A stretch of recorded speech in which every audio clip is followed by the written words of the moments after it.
people have a lot to be afraid of. Jews have a lot to be afraid of. But the biggest thing we need to be afraid of is that they might succeed, or they will try to succeed. And the only way to stop the greatest fear is to not be afraid, to be proud, and to stand up for yourself, because that's how we stop their ultimate solution. I would rather die as an Israeli than live as a pussy.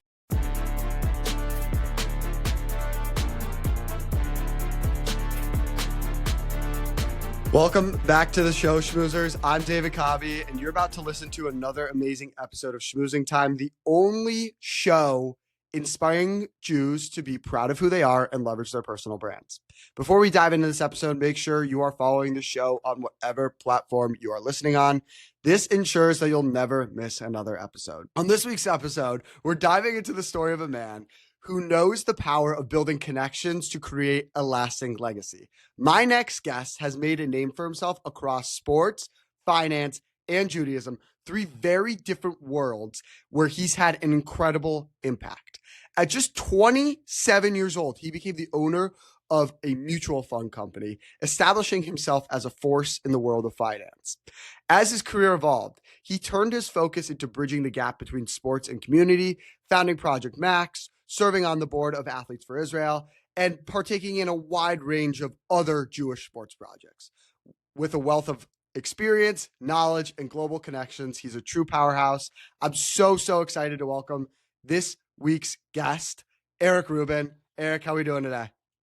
Doing well, David. Thank you for that introduction. That might have been the most powerful introduction I ever had. So thank you. I appreciate it. Well, Eric, you're a very busy guy. You're doing a million different things. Like, I can't even keep up with what you're currently doing right now.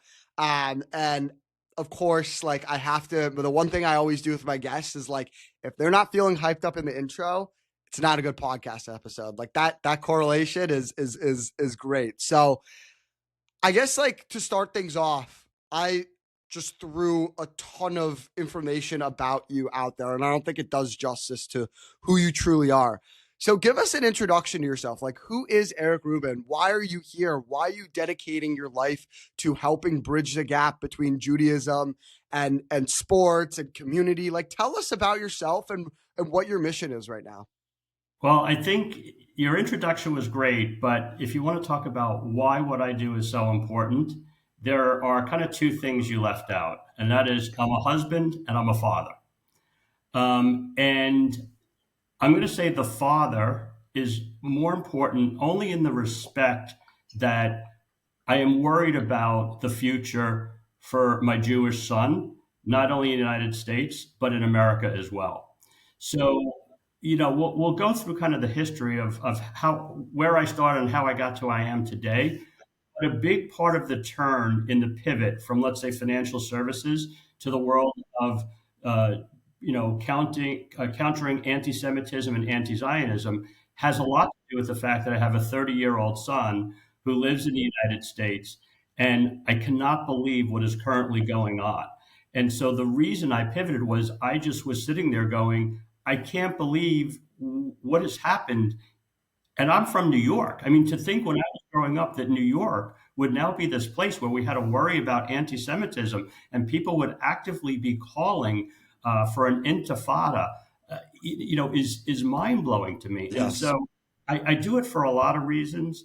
My wife is my partner in all of this. Mm-hmm. But at the end of the day, a big reason I do it is not just for my son, but people like you, the younger generation, because number one, I'm not in the United States anymore. I'm living mm-hmm. in Israel.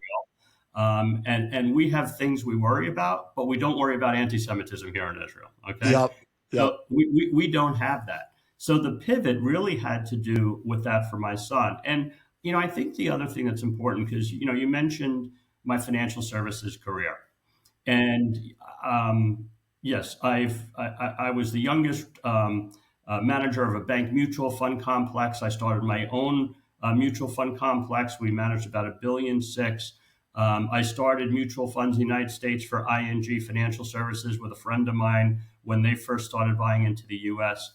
One of the most important things about my role in financial services was in 1998. I had started ING's 401k division.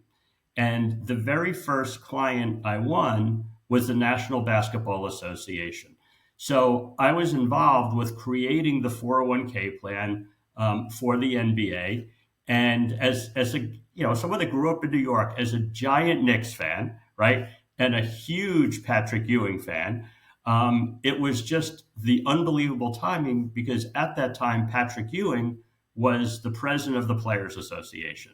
So to be sitting at a table with Patrick Ewing as a giant New York sports fan, was kind of a dream come true. But and that went well. So with a partner, I met with most of the teams. We did the enrollment meetings where we're teaching about the 401k and what the plan is. And then I was very fortunate for the next several years. Both the NBA and the Players Association retained me to run their financial literacy program. So I was literally meeting with all of the players from the teams and teaching them about, financial services, whether it was, why budgeting is important or why you need to have a life insurance policy. It was really unfortunate. Back then, we had a player named Malik Sealy who died in between contracts. Malik had a family, and when you're not in your contract, if you pass away, there's no money to leave them. He didn't have a will. He didn't have life insurance. So we spent a lot of time focusing on the players with that. The reason, though, that is so important is it gave me many years of working with, a lot of NBA players. And as you know, and probably also most of your listeners know, most NBA players are African American. Okay.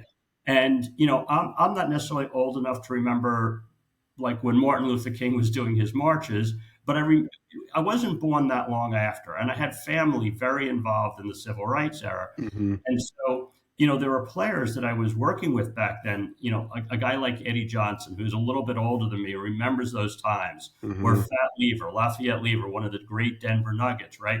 And they remember the times that were these really strong bonds between the African American and Jewish communities. I mean, a lot of people may not know this, especially if you have a younger audience, is, it was Jews that co-founded the NAACP. And so that time being involved in financial services with the NBA got me really close to a lot of African American ball players. I stayed involved for many years. And, if we kind of, flash forward, I mean, we could talk about the financial services career, but, I don't think other than some of the things you mentioned, it's that story that deserves, that much attention. The reason, though, that I think it's important was when we start talking about Project Max.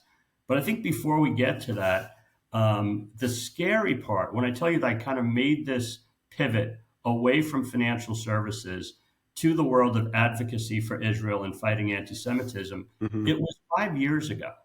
And the fact that 5 years ago, I noticed how bad anti-Semitism was getting and anti-Zionism, look where we are today.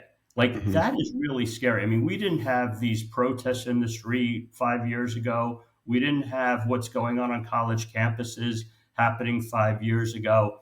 But you could sense it. You were able to sense that it was a growing issue. First of all, that was a great rundown of your career. But I noticed one thing that you said was you kept separating anti-Zionism and anti-Semitism. And I don't know if that was on purpose. So as somebody that's a firm believer that they are the same thing, do you agree that anti-Semitism is anti-Zionism, or do you think they're completely separate things? It's 100% the same thing. It's Okay. 100% the same thing.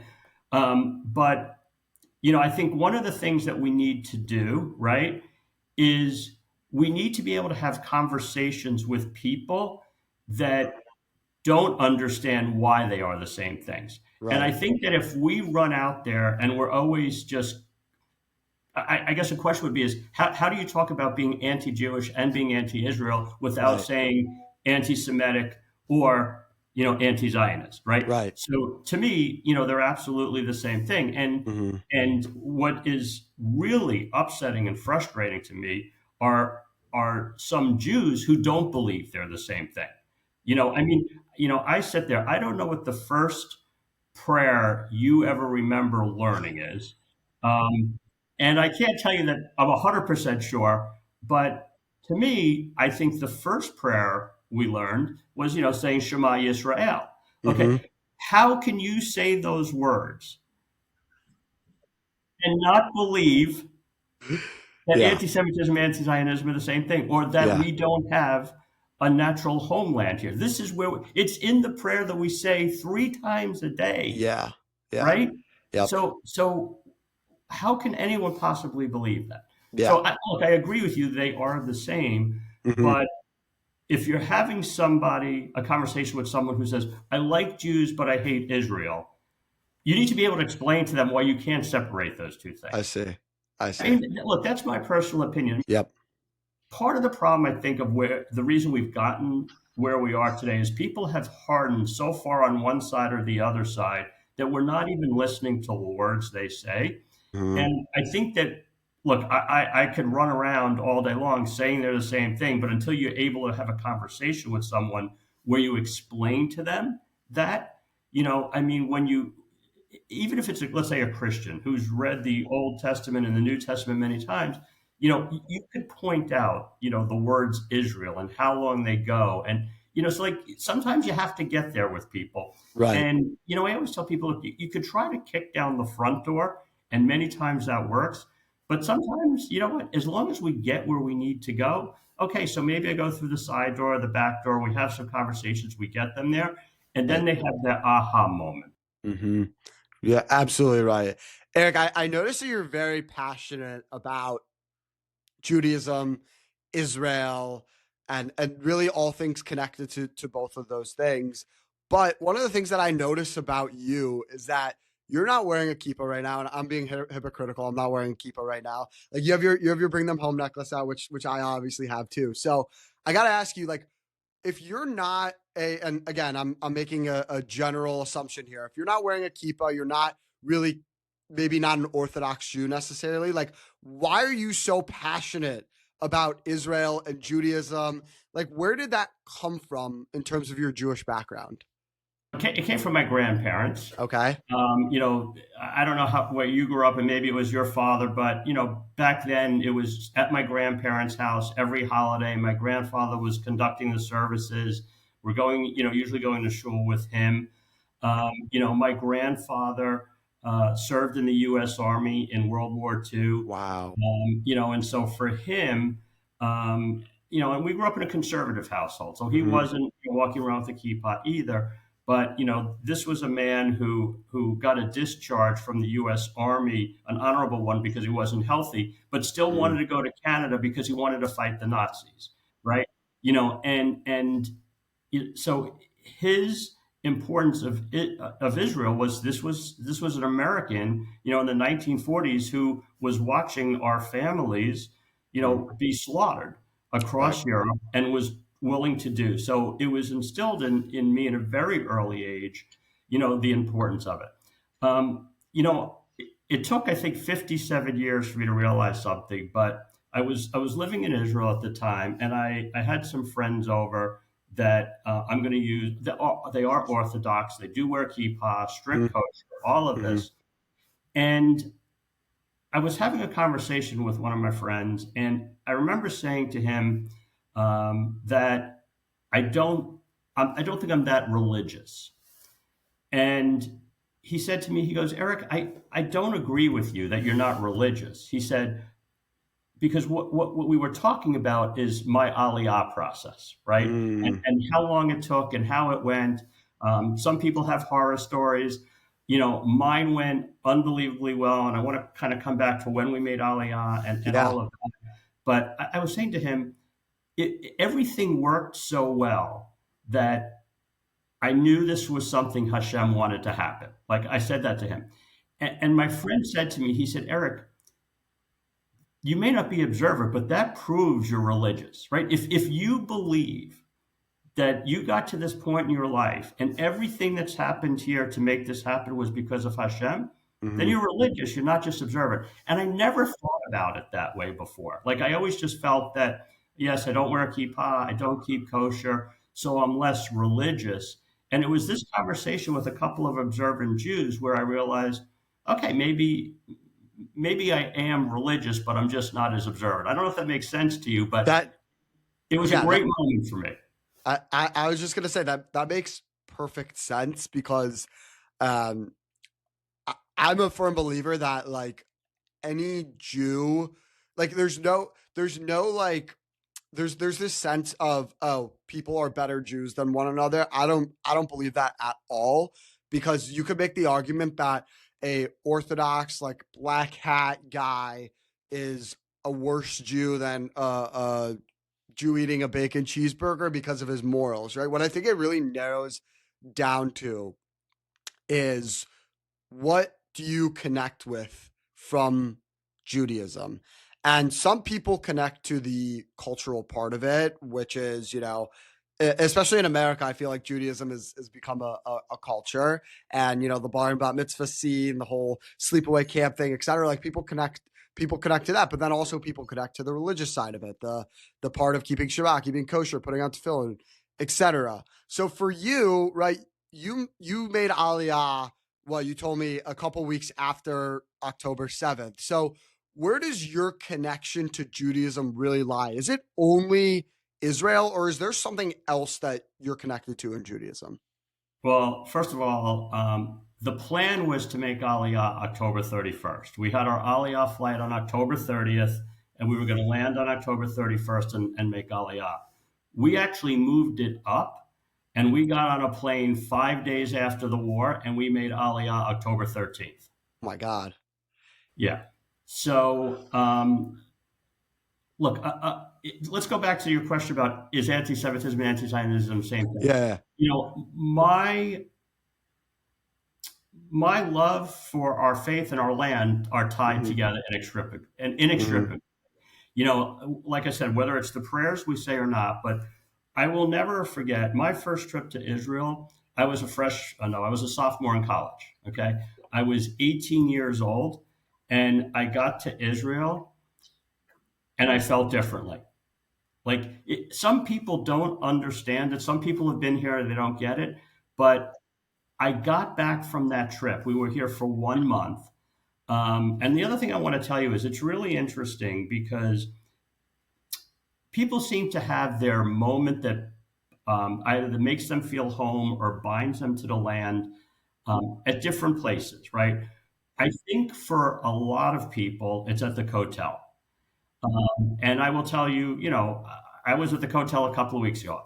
It's impossible not to cry for me even when I go to the Kotel, but that wasn't the place for me. Mm-hmm. The place for me was Masada. Wow. I remember we were at Masada, we were in the synagogue, the old remains of the synagogue up there. And I was asked to read, the speech where they're talking about how they're going to take their lives and it's better to all do Mm-hmm. that.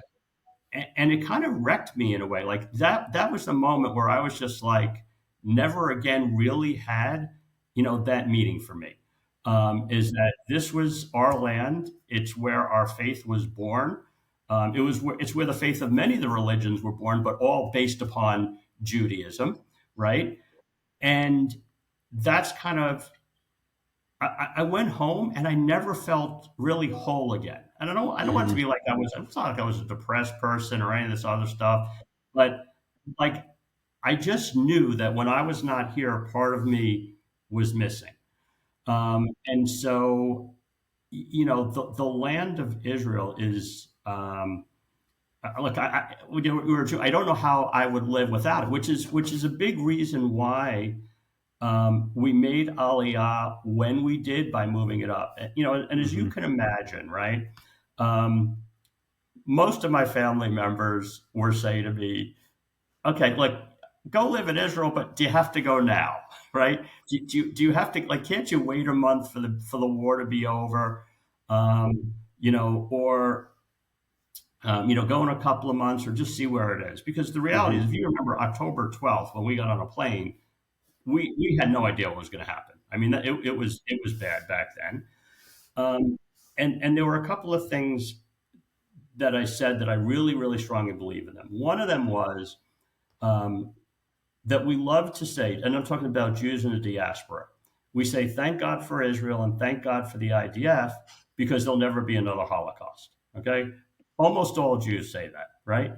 But when Israel faced the most deaths of Jews since the Holocaust, and we did not know what was going to happen to our land, I didn't know how I could not go to be there. Like, why? Where were the Jews for Israel?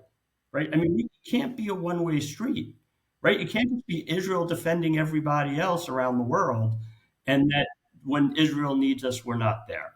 That was number one. Number two, I had a lot of friends here, and again, whether many of them were called up to reserve duty, leaving their families, having to fight. I never fought in my life. I knew that wasn't what I could do. But what I had said to my wife when, she was kind of like, are we really going to do this? And I said to her, look, if you don't want to go now, you don't have to go now. I'm not going to love you any less. But if thousands of more Jews die, or hundreds of thousands of Jews die, or God forbid a million, remember, we didn't know what was going to happen. And I sat here and did nothing, I would be dead. Like, I would be walking. But how can you live your life knowing that you abandoned your people and homeland? Mm-hmm. I would have been broken. Mm-hmm. So I needed to get on that plane. And the other thing, and I've heard people swear on your podcast before, so I'm gonna swear is, and I said this, and I still believe it. I tell people it's what I want on my tombstone. I would rather die as an Israeli than live as a pussy. Wow. Mic drop. Yeah, I mean, like you have to make a choice. And I remember before I was, getting on the plane, I was with my son living in New York. He was living in New York. And I said to him, Nathan, I know you never asked me to do this, and you probably don't want me to do this, but in no small way, I'm also doing this for you. Because if there's no Israel, you will be next. So, look, I can't serve in the IDF. They wouldn't want me, but there are other ways to serve, right? And Yes. Everybody needs to take a stand and do something. And so for me, getting on that plane was the most important thing, because I don't know how I would have lived with myself if I hadn't, just because I was afraid. But it's a tough choice. It is. Actually, for me, it wasn't a tough choice. There was never a question in my mind. People said, was I afraid? And I don't know, maybe I'm crazy, but I never was afraid. I was never afraid because we never know when our time is up. You could get hit by a car, you can fall off a bike and hit your head, like a million things. In the United States, you could be a victim of a mass shooting, right? You could be pushed in front of a subway now. If you're going to die for a purpose, right? Die for it. You know what? At 50, I got here, I was 57 years old. If my purpose was to defend the state of Israel, or at least to be here to support them, that's much better than any way in the United States I could think about going. So I was never afraid. I trusted in Hashem, and here we are 16 months later. Wow. Eric, that's so powerful. That, I mean, not only just the whole story, but also the part that like I really connected with is not being afraid. And I've said this on so many other episodes, and I think it's a really big issue. Jewish people are too afraid now, right? We really have, rightfully so. We should be afraid. Like, there's a lot of things that like are happening in the world that like, we could literally get killed for walking outside with a kippah on. Like, there's just all these things, kind of like you mentioned. But I think the things have switched now where we can't show that we're afraid. We can't do that anymore, right? Like, even though we might feel fear inside of us to do something and show that we love being Jewish, right? It's one thing if you don't like being Jewish and you're not proud to be Jewish, that's fine. Like, first of all, if you're not proud to be Jewish, just stop listening to this episode. Like, I don't know what you're doing here. But if you're afraid and you're Jewish right now, you can't be. There's no other choice, right? We've been our entire Jewish people, first of all, shouldn't even exist, right? There should, through our so many years of history, we've been persecuted, we've been killed, like all these things, we shouldn't exist. So why are you scared of somebody DMing you on Instagram and saying, oh, F you for being a Jew? You shouldn't be scared, right? Like there's nothing to be really, let me rephrase that. There's a lot that you can be scared about from external factors, but inside you can't show that. And I think that's so important that you just communicate with your story that, like, listen, you had a great life in America, right? Like you built a great career for yourself, but you felt it was inside of you, right? Not to be a pussy and move to Israel, right? That was your thing. And you did it anyways. And I really like, again, this is something that I tussle with. I'm only 22, so I have a lot of time to think about this, but like there are parts of me where like I feel like I should be in Israel right now fighting in the IDF. There are parts of me that are saying, no, your grandparents sacrificed everything to move to the United States. Like you should stay here. So it's like, it's just, there's a lot of like tension for me personally. But the one thing that I know about myself, and I think you can agree with this too, is like, we're not afraid anymore. Like we've seen it all. We've heard it all, but we can't be afraid anymore. So I appreciate you stating that again on the show. Look, you're right. People have a lot to be afraid of. Jews have a lot to be afraid of. But the biggest thing we need to be afraid of is that they might succeed or they will try to succeed. And the only way to stop the greatest fear is to not be afraid, to be proud, and to stand up for yourself, because that's how we stop their ultimate solution. Yes. I 100% agree with that. And I feel like we could talk about this idea of proud Judaism in Israel a lot, but I want to go deeper into your career specifically and talk about the amazing things that you're doing outside of just moving to Israel. And I think the only place to start with that is your career in finance. As you mentioned, you became, I think, one of, if not the youngest owner of a mutual fund company at the ripe age of 27. You've had various firms within finance, whether it's been an advisory firm or other mutual fund firms. Like you've done so much in the career in your career within finance, and finance is not a career for the weak. And I can see that you are somebody that is not weak and you're very driven. So as somebody that's now in finance, right? I just started in finance 7 months ago, right? And I'm looking at my entire career, maybe in finance, maybe in a different industry. What did you do to really advance your career in finance? Like, how did you get to the top so quickly? So this might not be good advice for people that are at big companies, or perhaps it is that I questioned a lot the status quo. The problem is sometimes you get part of a big organization, right? They have all these cubicles and everybody sits there and they do what they were learned at their training program, and they don't ask a lot of questions, and they don't try to think about how could something be done differently, or why is it being done differently. And even before I was like officially in finance, I'll tell you about what my first job was at PricewaterhouseCoopers. I was an auditor, right? And we were in a training session, and the partners were speaking to us that day, and they were asking for questions, and people were mostly asking questions about something in accounting or the firm or something like that.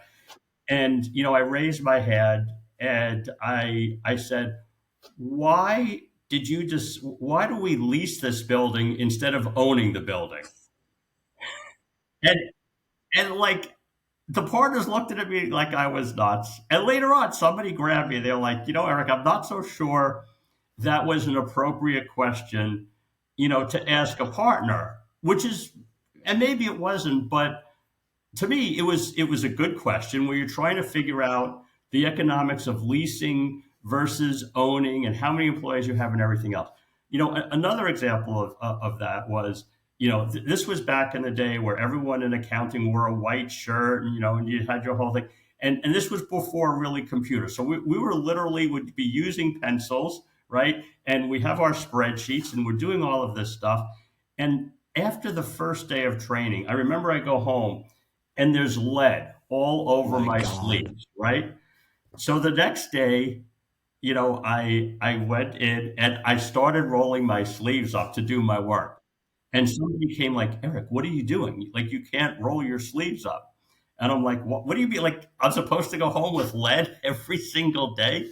Oh my Now, God. I'm not necessarily saying that those are maybe are the right questions to ask, but look, from both of those questions, I was also on a different level. I had attention, whether it was good or bad, from senior people. And I think what then happened was, to make a long story short, at the end of the first year, I was the highest rated first year auditor, right? So people could say, Eric was rolling up his sleeves when he shouldn't, or he was asking an inappropriate question.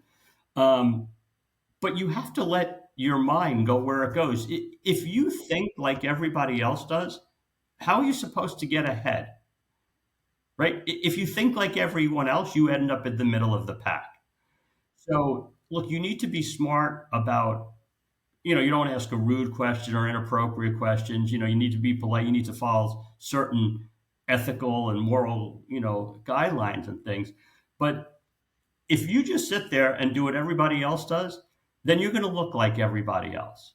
And I think that one of the things that I've always done differently in every place else is not be afraid to ask a question that other people might be thinking, but they're scared to ask it, or they're scared to try something different.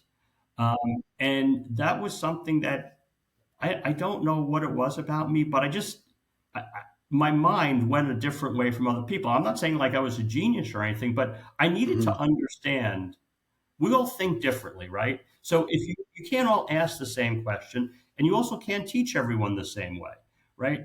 So, there were a lot of kind of examples like that where I just decided this doesn't make any sense to me, and I'm going to try a different way. Mhm. And the good news is, more times than not, those ways worked out. And when something works out and you do something differently, look, I don't think that that is the word innovation in the way it's become used today with technology.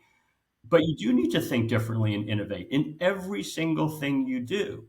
I the job I think you're referencing when I was 27, I wasn't necessarily the owner, but I ran. I was the youngest person to run a mutual fund company at that age. It was for one of the largest banks in the country. They were buying, all these other banks up, and I went in and I took over a mutual fund company that nobody wanted to sell, right? It didn't have a great reputation. And when you're in a position like that, right, you have to think, like, what can you do? And sometimes, personality, working harder, trying stuff that's never been done before, is what's going to get you ahead. And we did it, and we changed the environment. But you also have to make people proud of what they're involved in and what they're doing, and fun. And you also have to have fun. Like, unfortunately, back then, banks were kind of stodgy places, right? They were just Yes. very stodgy places. Yes. And I remember something else I got criticized. So we put out our holiday card. The entire mutual fund group. We got together because everyone does a holiday card now. Most bank holiday cards, there's a bunch of people wearing their suits, sitting at a desk in a conference room Hmm. with maybe some holiday decorations, right? Right. Now, I was always known for having some pretty cool swag. Like, whatever I could put the logo on, I put the logo on, right? So I told everyone in my division that for our holiday picture, I want them wearing, like Santa Claus kind of hats and funny glasses. And I want you to wear sweatshirts and t-shirts. And believe it or not, we had boxer shorts in the name of, and we did that, right? And I will never forget, like, Oh my God. someone got to like, Eric, what are you thinking? And you know what? It turned out to be the most popular holiday card everyone, and people would There you call me go. and say, "Do you have any extras?" Right? Like, I want to show this to so and so. So you have any extras? Look, Awesome. sometimes you need to shake things up, but look, we work hard. I'm a big believer in playing hard. You have to have fun. And I think you just have to sometimes push the envelope, but you have to do things differently. If you're successful, right? Even if you're Hmm. very, very successful, people say, well, why break the model? Okay. If the model works, why break it? And I think the answer also needs to be because someone's going to copy that model, right? How many organizations were at the top of the chain and then they just kept doing, they were satisfied to Yep. do things the way they always did them? Yep. Someone will pass you, right? And then they Yes. end up requiring you. So Yep. you just need to think, how do you stay on top? How do you get to the top? Okay, okay, so yes, so the holiday card was controversial, but it did exactly what I wanted it to do, was to get attention, to people say, oh, people wanted to be a part of us then, right? Right. Like we were different. We were different. We were having fun. We were making, being successful. And I've always believed in work hard, play hard, and that attitude permeated. Mm.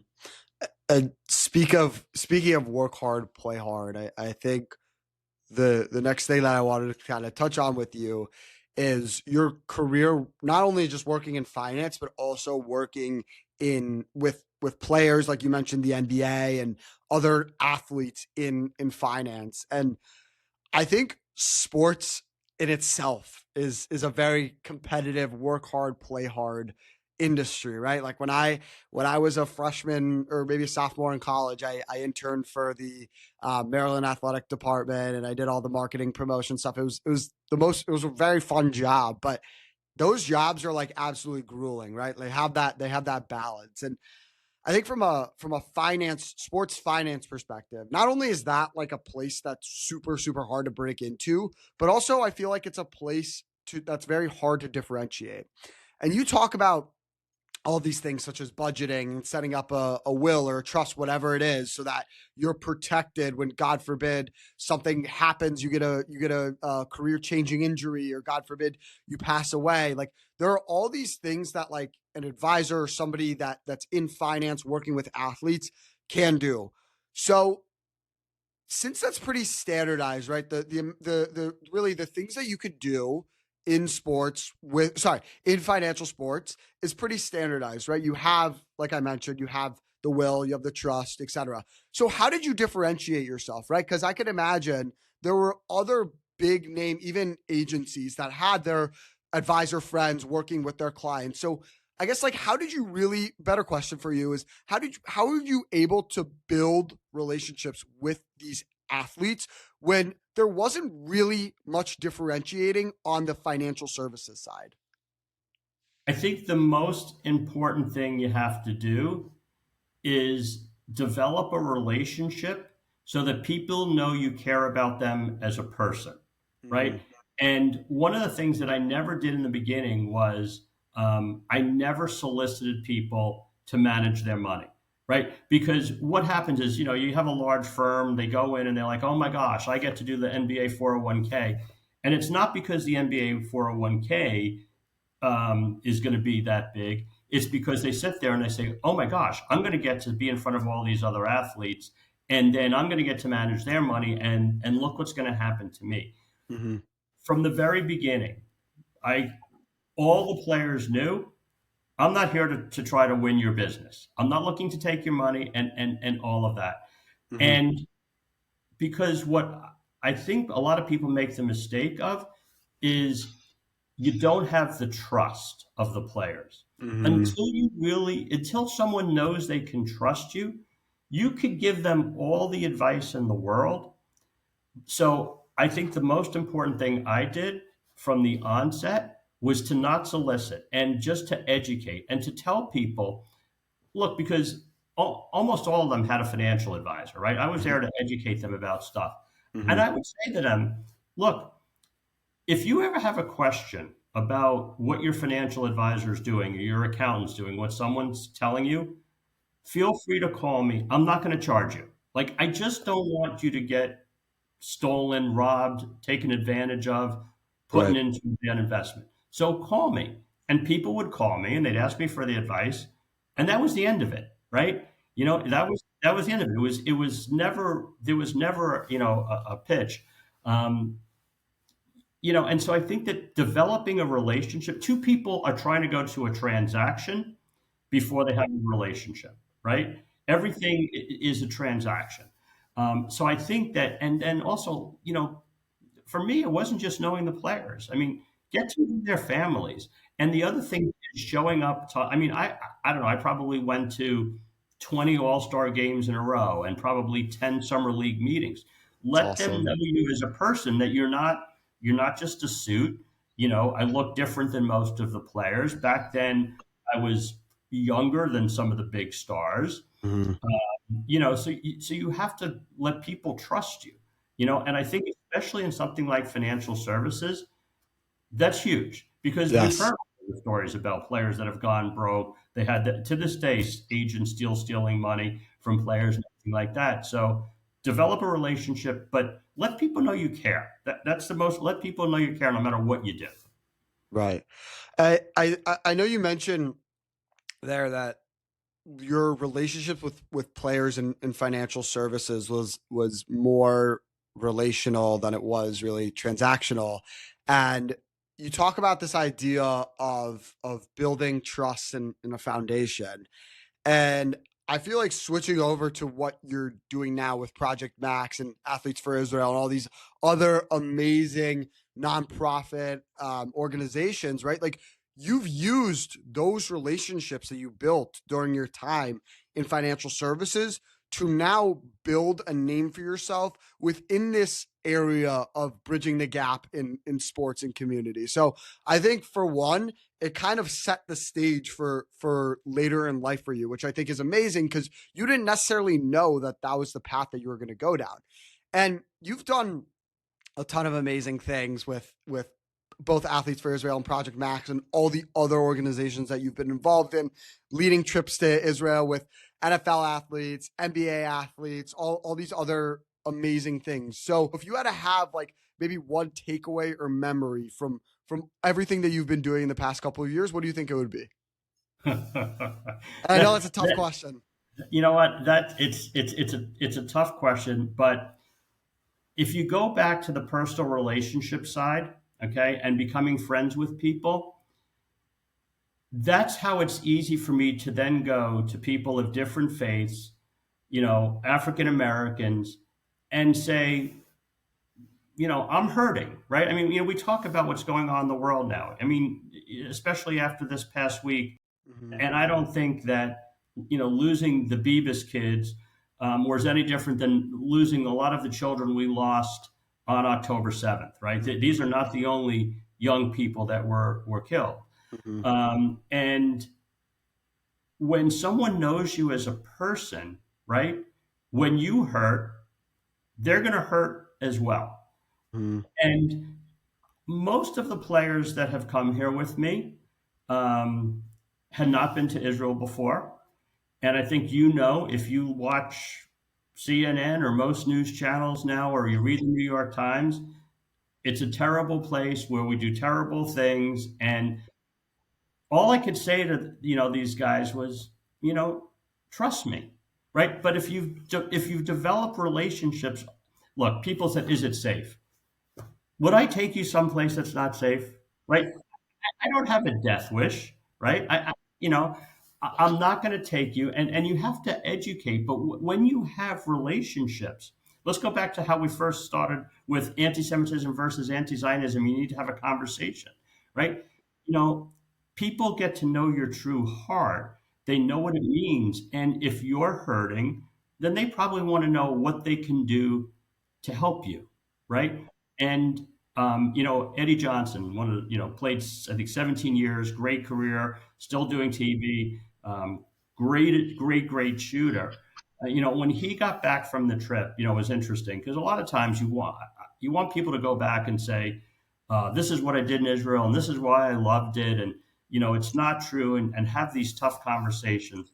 And Eddie was doing his show when he got back, and I think 3 or 4 times he said to his people, "You know what? Just go. Don't take my word. Just go and see for yourself." Okay. And at first I was like, oh, I wish Eddie would have said something else. And then I was realized, you know what? That's the most powerful thing he can say. Just go and see for yourself. Um, you know what? I've had so many unbelievable experiences with players here. This isn't a Jewish thing, but when I go take players to the Sea of Galilee and they get baptized, and I see them just crying there, to me, that is one of the most powerful things. I'm not afraid to admit I cry sometimes. But if you want to talk about having a real connection to that land, they will never forget that. You know, um, Look, and especially this last year, we had a lot of really difficult trips. Uh, we started a campaign called Sport Speaks Up, where the athletes of Project Max kind of adopted a hostage. And when I say adopted, they were being held in tunnels underneath Gaza and couldn't speak. And we were having the athletes speak out for them, calling for their release. And we had someone adopt, Sherry Beavis. Josh Powell played for the Lakers, adopted Sherry Beavis. We had Mark West adopt Ariel Beavis. Eddie Curry won a championship with the Heat. He adopted Kafir Beavis. And we met with the Beavis family when they were here. We went to the Beavis family house to see. And, you know, I've had some really great conversations when I can call a player like Nick Lowry, who adopted Naama Levy, met with Naama's father, his father, Yoni, and brother, Amit, and I can call him and say, Naama came home, right? But I've had some really tough conversations where I have to call someone and say, thank you, but Hamas murdered them. And so there's so many bonds that we have that are different connections for different reasons. And the same way that I told you in the beginning that for a lot of people it might be the Kotel, but for me it was, Masada. Um, you know, it's different. For some people, it might be meeting a hostage family. For some people, it's that baptism at the Sea of Galilee. For some people, it's walking the Via Dolorosa and the steps that Jesus did. For some people, it's going to Yad Vashem and saying, "Holy shit! Like we did not know the extent of this." Right. So there is no one moment. Every trip for me, when somebody comes who hasn't been here, is powerful. It's actually as powerful when they tell me they want to come back because they feel a connection. I took Nick Lowry and Tony Richardson to Mazdal Shams, you know, Oh my God. and we met with the 10 of the parents. 12 young angels were murdered. 10 of the parents we met with, and there were also 39 survivors, children survivors, and we met with them. Those are experiences that none of us will ever forget. And that day especially started with a lot of tears. Yeah. But by the end of it, believe it or not, there were a lot of smiles because we went inside and any child that wanted an autograph, got a selfie. We bought them NFL merchandise. And these are just kids. They're 10 to 16 years old. They don't deserve this life. So for us to be able to get them, to go from tears to smiles to playing again, I don't know how you put a price on that. So when, people ask about what I do, I said, look, I don't get paid, but that's my reward. Yes. My Yes. reward is knowing that you make a difference in someone's life, and especially somebody, that's hurting.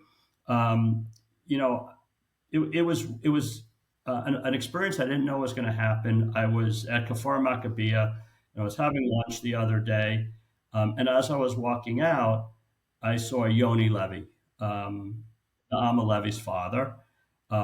So I kind of like waved, and he stood up and he remembered our visit, and I looked down, and there was Nama. But if I could tell you how much different Yoni looked when I met with him in Hostage Square when she was still in the tunnels Mm, versus how he looked, I'm getting goosebumps now because right. like a father being able to smile and have joy Yeah. again. And let's look, Nama has a very long road ahead of her, like all these Mhm. hostages do, but the father and daughter were back together again. And the light was back in his face. And look, then that's why I do what I do. Eric, I usually don't like to spend a lot of time talking about negative things on this podcast because I really like to focus on the positive. But what I will say is that you do such a good job about talking about the negative things and then wrapping it up with a positive, which I think is kind of my mission here. Is again, there's a lot of negative things going on in the world with Judaism and Israel and all these amazing things that we could focus our time on the terrible things, right? Like I could do an entire podcast series on college campuses and go by college campus and talk to each one of these idiots, right? But I'm not going to do that because that's a waste of my time. I would rather do what you're doing, right? Where you're showing these people what happened and then there's a positive that comes out of it, right? You teach them what's actually going on and hopefully there's a trickle effect where people learn from these amazing athletes and just I think that message about you is very powerful and it's a testament to who you are as a person and how you hold yourself and how you conduct yourself. And I want to ask you one final question about who you are and your brand and what people say about you when you walk in the room. So as somebody that grew up I grew up in an age where building your brand and building who you are is all on social media. It's 99.9% on social media.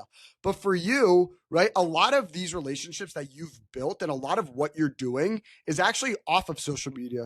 There's a lot of articles about the trips that you're doing and just everything about you, and you've been on a couple other podcasts and you public speak, but a lot of that isn't necessarily on social media. So my question to you is it's very important to build your brand on social media and talk about the things that you're doing, but for somebody like you, how did you have success doing that off of social media? Well, look, I still believe that the most important thing is relationships. And the best way to have a relationship is in person. And what I would Mm-hmm. encourage every one of your younger listeners to do is if you have a chance to have a Zoom meeting or grab a cup of coffee with somebody, grab a cup of coffee. You know, people, and it's not just kids, like people have gotten into this habit. People say to me, Eric, you don't have to hop on a plane. I mean, like literally, Eric, you don't have to hop on a plane. We can just talk. And I would say, no, I want to hop on a plane. I think it's so important to get to know a person. And even Mm-hmm. though we're now doing this over Zoom and everything else, and it's communicating differently. Mm-hmm. Imagine if I got to give you a hug, right? Yeah. And we get to have a talk and a pat on the back. And, you know, I feel really honored. You talk about the things I've accomplished, but about 6 weeks ago, maybe a month ago, the Knesset honored 50 people who have been some of the biggest supporters and defenders of Israel since the Swords of Iron War started. And I was one of the people recognized for that. And most of the people, not all, but most of them have large social media followings, and they're fighting this fight online, which is really important because billions of people are seeing this, right? Um, but you know, there's also a lot of work that has to be done behind the scenes. Yes. Yes. And like I don't care how many followers I have. I don't care who Right. sees me on social media. What I care is about making a difference. But let's go back to this. When you talk about building your brand, even though these people with large followings, I still say if you can take a meeting in person, do it. Pick up like even a telephone is so much better than a text, right? Right. Everybody loves to text and tweet and do all of this other stuff. Pick up a phone then. Instead of texting, pick up a phone, join a Zoom, get to know people. And you know what? So you spend some money, but go see somebody in person, have Yes. coffee, have lunch. Yes. To me, that's how you really can tell if you can trust somebody and develop a friendship And to me, in building my brand, like when you ask any of these people that have come here, they've gotten to know me. And you can't do that through social media. You don't, people like to hide behind social media and say all these terrible things, right? Or act like they're this big macho, man or woman. And the Right. reality is they're keyboard warriors, right? So what I would say is, a call is better than a text. A Zoom is better than a call.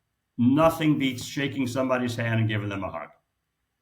What a way to end, Eric. And I think that really goes against the grain of what other people on my show would say. And I like that. I like controversy on my show. I like it when things butt heads, because that's where good conversation really comes about. So Eric, it's really an honor to have you on today's show.